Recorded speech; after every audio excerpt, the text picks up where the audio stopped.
అందుకని వాళ్ళే చేసుకోవాలి, మీరే చేసుకోవాలి. చూపిస్తారు అంతవరకే, తర్వాత నువ్వు చూసుకోవాలి. అంటే నువ్వు జగనన్న రాళ్ళు ఉండేటువంటి అడుగుతున్నావా? ఇప్పుడు లేవు అవి.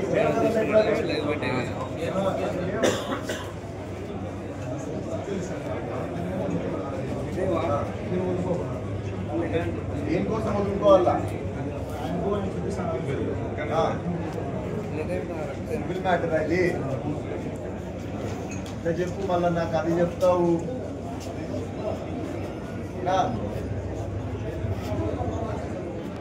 కదా చెప్పకూడదా?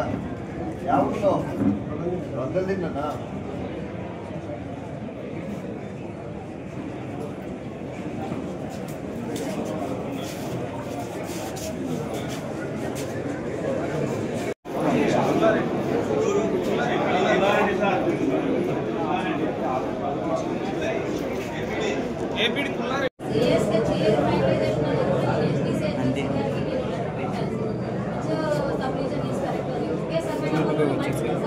చెప్తారు.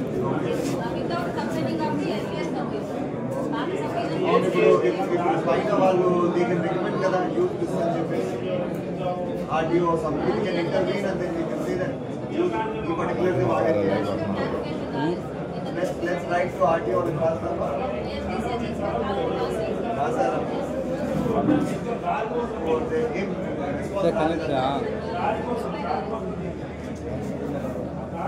What do we do with it now?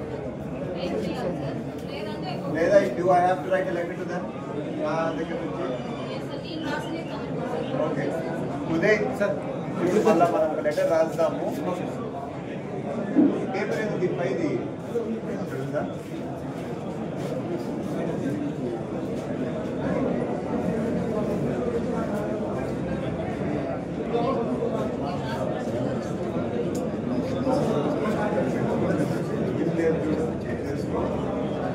Letter రాయాలి, ఇంకా రాసాడు మనం కూడా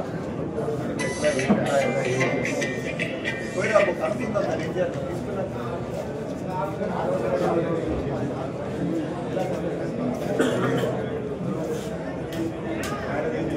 అదే చెప్పింది కదా సార్, అదే చేశారని ఏ దాకా అవసరం లేదు. అర్జీ ఇచ్చావు, నేను చూస్తాను ఏం చేయగలను. ఇప్పుడు నీకు పరిష్కారం కాబట్టి టైం పడుతుంది, ఓపిక చేసుకో.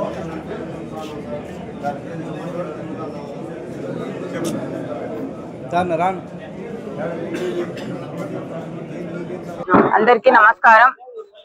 ఈరోజు ముఖ్యంగా మన గౌరవ ఎమ్మెల్యే శ్రీ జేసీ అశ్మిత్ రెడ్డి అన్న గారు ప్రజా దర్బార్ని నిర్వహిస్తున్నారు. దీని ముఖ్య ఉద్దేశం పబ్లిక్ ప్రజలు డైరెక్ట్ గా వచ్చి ఎమ్మెల్యే గారిని కలవలేరు కాబట్టి ఈ రోజు ప్రజా దర్బార్ని ఏర్పాటు చేయడం జరిగింది. దీనికి చూస్తే పెద్దపప్పూర్ దగ్గర నుంచి, యాడికి దగ్గర నుంచి, పల్లెటూర్ల దగ్గర నుంచి, మన తాడిపత్రిలో ఎక్కడ ప్రతి ఒక్క వార్డు నుంచి వచ్చి కూడా ప్రజలు ఎంతో మంది సమస్యలు విన్నవించుకుంటున్నారు ఎమ్మెల్యే గారికి.